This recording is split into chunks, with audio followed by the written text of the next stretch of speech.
Hello નમસ્કાર વિદ્યાર્થી મિત્રો, કેમ છો? મજામાં? ધ સ્કૂલ ઓફ સાયન્સના વિડીયો લેક્ચરમાં હું વિપુલ રાઠોડ આપનું હાર્દિક સ્વાગત કરું છું. આપણે કાલે લાસ્ટ લેક્ચરની અંદર સ્વાધ્યાય 7.9ના નિયત સંકલન મેળવવા અને નિયત સંકલનની કિંમતો મેળવો, એની કિંમત મળે, બરાબર? વાસ્તવિક સંખ્યા મળે, કિંમત મેળવવાના દાખલાઓ જોયા, જેની અંદર 1 થી 17, 18 સુધી આપણે પહોંચી ગયા હતા. અને એની અંદર આપણે 2-3 હોમવર્કમાં આપેલા હતા.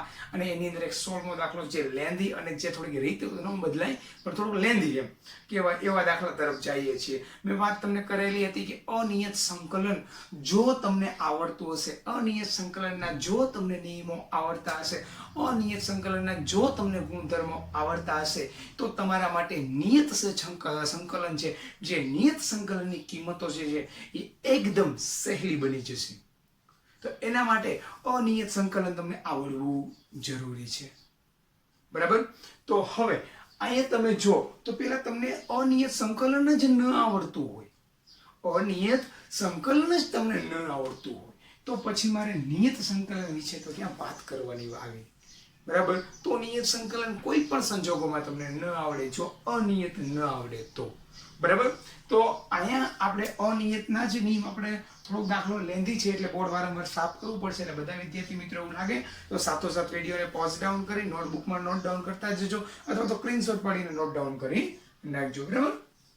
તો અહીંયા તમે જો ઉપર અને છેદમાં બંને જગ્યાએ ઘાત સરખી છે, ઉપર અને છેદમાં બંને જગ્યાએ ઘાત સરખી છે. જો બંને જગ્યાએ ઘાત સરખી હોય તો આપણે આંશિક અપૂર્ણાંકની રીત ભણી ગયા કે જેની અંદર ભાઈ અનુચિત રીત અને ઉચિત બે વસ્તુ આવતી, બંને જગ્યાએ ઘાત સરખી હોય, અનુચિત બની જાય તો એને આપણે ઉચિતમાં ફેરવવા પડે. એટલે કે કોઈ એક પદ આવે વત્તા માઇનસ કરી અને પછી ઉચિતમાં ફરી જાય, એટલે કે ઉપર અંશની ઘાત ઓછી રહે અને છેદની ઘાત વધી જાય, આમાં તમારે ફેરવવા પડે.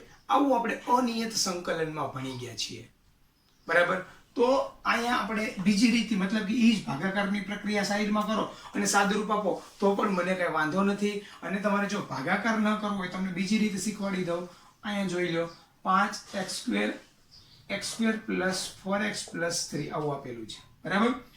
તો હવે આ વસ્તુને હું કઈ રીતે ગોઠવું ઈ જોજો, બરાબર? 5x² છે, ઓકે? તો હું અહીંયા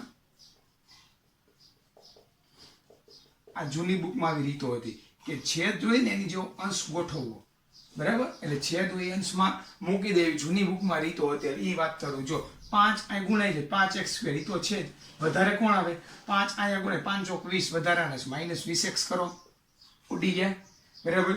5 અહીંયા ગુણાય, 5 તેરી 15 વધારાના, -15 કરો, ઉડી ગયા. તો જોઉં તો અહીંયા તમે આનું સાદુરૂપ આપો, એક્સપ્લેન કરો અને સ્પેસિફિકેશન કરો, તો આનું તમે જે આ વસ્તુ ઉમેરીને બાદ કરી તો એ જે ઉપરનું સમીકરણ છે એની ઇક્વાલિટી જળવાઈ ગઈ.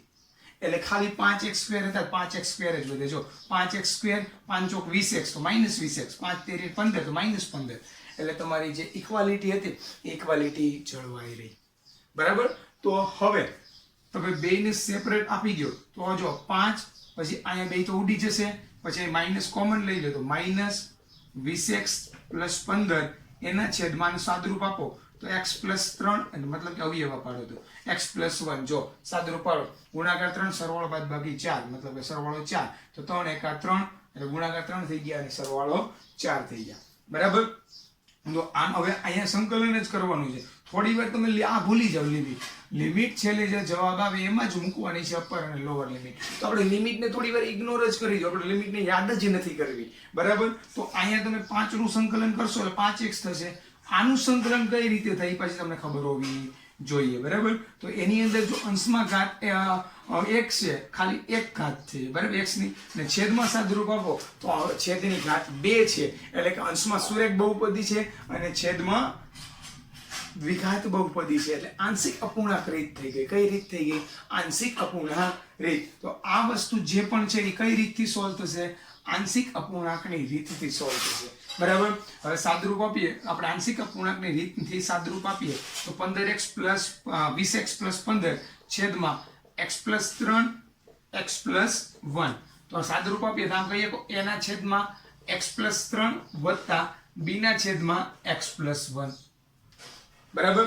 હવે તમે સાદુરૂપ આપો તમને કાંઈ સાદરૂપ આપતા તો આવડે જ છે, બરાબર. તો સાદરૂપ આપો તો આવું થશે 20x + 15 છેદમાં x + 3 x + 1. હવે સાદરૂપ આપો a x + 1 b x + 3 છેદમાં x + 3 x + 1. આ બે તો ઉડી જ જશે, બરાબર. હજી સાદરૂપ આપીએ તો 20x + 15 અંદર ગુણી દો ax + a વત્તા b અંદર ગુણી દો bx + 3b, બરાબર. x વાળા અને અચળાંક પદોને અલગ લઈ લ્યો તો x વાળા અને અચળાંક પદોને અલગ લ્યો તો આવું થશે. આ ax ને bx તો આવું થાય a + b x કોમન વત્તા a + 3b. તો x વાળું અલગ ને અચળાંક અલગ, x વાળું અલગ ને અચળાંક અલગ. તો અચળાંક પદો અને આપણે ગરમી વધી ગઈ છે, અચળાંક પદો અને x વાળા પદને આપણે સરખાવી દઈએ, બરાબર. તો અહીંયા જરાક હું સાફ કરું છું અને બધા વિદ્યાર્થી મિત્રો વિડીયોને પોઝ ડાઉન કરી અને બુકની અંદર પાછા નોટ ડાઉન કરતા રહેજો, બરાબર. કારણ કે આપણો દાખલો થોડો થઈ જશે મોટો. તો અહીંયા તમે જો તો હું સાદરૂપ આપું તો x અને અચળાંકોને સરખાવતા, બરાબર. તો x અને અચળાંકોને સરખાવો 20 બરાબર a + b સમીકરણ નંબર 1 અને અચળાંકને સરખાવો તો 15 બરાબર a + 3b સમીકરણ નંબર 2. બેયનો કરી નાખો અહીંયા લો, બેયનો કરી નાખો લો, એ ઉડી જાય b - 3b એટલે -2b 20 - 15 એટલે કે 5. તો b બરાબર -5/2 b મળી ગયો. કોઈ પણ એક સમીકરણમાં મૂકી દો, તમને જે ઠીક લાગે એમાં તો મૂકી દો. સમીકરણ નંબર 1 માં મૂકતા એની અંદર મૂકશો આઈ થિંક a બરાબર 45/2 આવશે, જરા જોઈ લેજો, બરાબર. તો a ને b મળી ગયા. તો જે આપણે સંકલન કરવાનું તો 5 આગળ હતા એનું તો થઈ જ જતું, તો અહીં આવું હતું 5 માઈનસ કરીને, આનું નહોતું થતું. એની જગ્યાએ આપણે શું મૂકી શકીએ, આ વસ્તુ. એની જગ્યાએ a અને b ઘટતા હતા એ બે મેં મેળવી લીધા, આ a મેળવી લીધો ને b મેળવી લીધા. હવે એનું સંકલન થઈ શકે, બરાબર. તો બધા વિદ્યાર્થી મિત્રોને આનું આંશિક અપૂર્ણાંકની રીત તો આવડે જ છે, પણ સાથોસાથ વિડીયોને પોઝ ડાઉન કરી અને હું જે સાફ કરું છું એને આરો સાથોસાથ ઉતારતા જજો, બરાબર. તો હવે આપણે જોઈએ તો આવું છે. આની જગ્યાએ તમે આવું બધું 5 માઈનસ આની જગ્યાએ તમે આ લખી શકો એના છેદમાં x + 3 વત્તા b ના છેદમાં x + 1. a એટલે કોણ આવી ગયું તો જો a એટલે 45/2 અને b એટલે કોણ આવ્યું -5, b એટલે -5/2, બરાબર. તો આખાનું સંકલન કરવાનું ક્યાંથી 1 થી 2, છેલ્લે જે જવાબ આવે એમાં તમારે લિમિટ મૂકી દેવાની છે, બરાબર. તો જો આ 5 નું સંકલન શું થાય 5x માઈનસ આ 45/2 તો હતું જ, અને જો 1/x + 3 એટલે શું થાય log x + 3. હવે જો minus minus plus 5/2 log x + 1, બરાબર.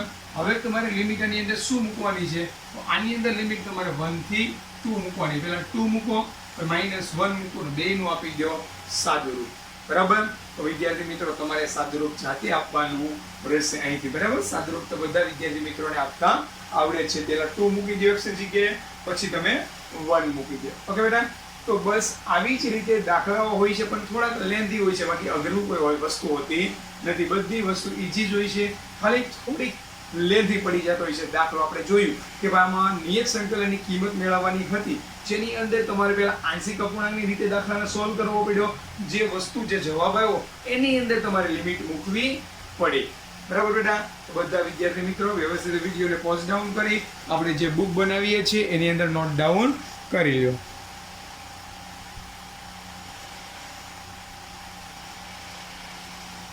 તો આપણે સ્વાધ્યાય 7.9 નો 18મો દાખલો જોઈએ છીએ. તો 18મો દાખલો જોતા પહેલા એક સૂત્ર આવું તમે જોઈ ગયા હતા, cos 2x હોય તો આવું જોઈ ગયા હતા cos2x - sin2x, કે જ્યાં cos2x - sin2x હોય ત્યાં cos2x એટલે કે x એટલે કે થીટા કેવો થઈ જાય ડબલ થઈ જાય, બરાબર. આવું સૂત્ર આપણે જોઈ ગયા હતા. તો જો 0 થી π/2 0 થી π આપેલ છે, આમાંથી માઈનસ કોમન કાઢી લો તો આને આમ લખી શકું cos2x/2 - sin2x/2. આવું લખી શકું, માઈનસ કોમન કાઢી શકું તો જો માઇનસ એમનેમ કોમન જ છે. હવે જો cos square x minus sin square x તો શું થઈ ગયું cos 2x, એટલે કે x હોય એમાં થીટા કેવો થઈ ગયો ડબલ. તો જો cos square x minus sin square x, જે તમારો થીટા છે કેવો થઈ જાય ડબલ, તો શું થઈ જશે cos x dx. આવું થઈ જશે. સાદુરૂપ આપો તો શું થાય, તો જો આ માઇનસ તો એમનામ જ છે, cos x નું સંકલન શું થાય, તો cos x નું સંકલન થાય sin x, બરાબર. અને પાઈ થી 0 મૂકીએ તો જો માઇનસ પેલા મૂકો sin પાઈ, પછી મૂકો sin 0. હવે sin પાઈ મૂકો તોય 0 થાય, sin 0 મૂકો તોય 0 થાય. તો આનો જવાબ શું આવી ગયો 0. તો અમુક દાખલાઓ એવા હોય છે જે સૂત્ર ઉપરથી ડાયરેક્ટ તમે એની અંદર મૂકી દો સૂત્ર, તો ડાયરેક્ટ એનો જવાબ આવી જાય, બરાબર. અમુક દાખલાઓ આવા હોય છે. તો બધા વિદ્યાર્થી મિત્રો વ્યવસ્થિત વિડીયોને પોઝ ડાઉન કરી અને 18મો દાખલો નોટબુકની અંદર નોટ ડાઉન કરી લેજો, બરાબર. હવે આપણે જોઈએ છીએ 19મો દાખલો. જો અહીંયા 19મો દાખલો આપેલો છે, બરાબર. હવે હું શું કરું છું, આ દાખલા 19મા દાખલાને બેને સેપરેટ આપી દો. 0 થી 2 6x ના છેદમાં x² વત્તા 4x, એકદમ સહેલો દાખલો છે. બેને સેપરેટ આપી દીધા. 0 થી 2 3 ના છેદમાં x² પ્લસ 4x. હવે જો છેદનું વિકલન અંશમાં ગોઠવાય છે કે નહીં ચેક કરવાનું. તો જો છેદનું વિકલન શું થાય 2x પ્લસ 0, અહીં 6x છે તો 2x કરવા માટે 2x ને આ 3 બહાર લઈ લ્યો, 3 દુને 6 ના 6 જ રહે, બરાબર. તો જો છેદનું વિકલન અંશમાં ગોઠવાઈ ગયું, x² નું 2x, 4 નું 0 ગોઠવાઈ ગયું, બરાબર. હવે અહીંયા જો તો 1/x² પ્લસ 4 છે તો અહીં 2 નો વર્ગ કરી શકું, તો 1/x² પ્લસ s², એટલે 1/a tan inverse x upon a, આવું સૂત્ર ગોઠવાઈ ગયું, બરાબર. તો જો આનું કેવું થાય, આ 3 એમના છેદનું વિકલન અંશમાં એટલે log mod x² પ્લસ 4, બરાબર. આમાં પહેલા લિમિટ મૂકી દો 2 થી 0 પ્લસ અહીંયા જો 3 અચળાંક છે 12 1/a એટલે કોણ છે 2 tan inverse x upon a, x એટલે x upon a એટલે કોણ છે 2, બરાબર. એની અંદર તમે લિમિટ મૂકી દો કઈ 2 થી 0. હવે લિમિટ મૂકીને સાદુરૂપ તમને આપતા આવડે તો પણ એકવાર એક સ્ટેપ વધારી દે. 2 નો વર્ગ 4, 4 વત્તા 4 એટલે 8. હવે જો 8 માઇનસ હવે 0 મૂકો તો શું થાય log 4 વત્તા 3/2, 2 મૂકો તો શું થાય tan ઇન્વર્સ 1 માઇનસ 0 મૂકો તો શું થાય tan ઇન્વર્સ 0. હવે સાદુરૂપ આપો તો 3 log 8 ના છેદમાં 4, આમ સાદુરૂપ આપી શકો, બરાબર. વત્તા 3/2, જો અહીંયા જો તો tan ઇન્વર્સ 1 એટલે π/4 tan ઇન્વર્સ 0 તમને ખબર જ છે, બરાબર. અહીંથી હજી તમે સાદુરૂપ તમારી રીતે આપી શકો, બરાબર. અહીંથી તમારી રીતે હજી તમારે એક સ્ટેપમાં સાદુરૂપ આપી દેવાનું છે, ઓકે. તો બધા વિદ્યાર્થી મિત્રો આ તો આપણો 19મો દાખલો, એકદમ બધા દાખલાઓ સહેલા છે. અને છેલ્લો સ્વાધ્યાય 7.9 નો 20મો દાખલો કીધો એ હોમવર્કમાં છે. 20મો દાખલો હોમવર્કની અંદર છે. કાલે બી MCQ 21-22 તમને હોમવર્કમાં આપી દીધા છે. તો બધા વિદ્યાર્થી મિત્રો આપણું સ્વાધ્યાય 7.9 છે અહીંયા પૂર્ણ થાય છે, બરાબર. તો બધા વિદ્યાર્થી મિત્રો આપણે નેક્સ્ટ લેક્ચરથી સ્વાધ્યાય 7.10 તરફ આગળ વધશું અને જે સહેલા આપણે ભણ્યા નિયત સંકલનમાં હવે એને આપણે મીડિયમ અને ટફ તરફ લઈ જશું, એટલે કે થોડાક ટફ હાર્ડ પડે એવા દાખલાઓ ભણશું, બરાબર. તો બધા વિદ્યાર્થી મિત્રો વ્યવસ્થિત તૈયારી કરી અને લેક્ચર એટેન્ડ કરે, ઓકે. તો આપણે હોમવર્કની આજ કયો દાખલો થયો 20મો દાખલો હોમવર્કમાં થયો છે, ઓકે બેટા. તો બસ આજે આપણે અહીં સુધી રાખીએ છીએ. ફરી આપણી મુલાકાતો થતી રહેશે. તમે મને શાંતિપૂર્વક સાંભળો એ માટે બેટા તમારો ખૂબ ખૂબ આભાર. ફરી આપણે મળશું. જય હિન્દ, જય ભારત.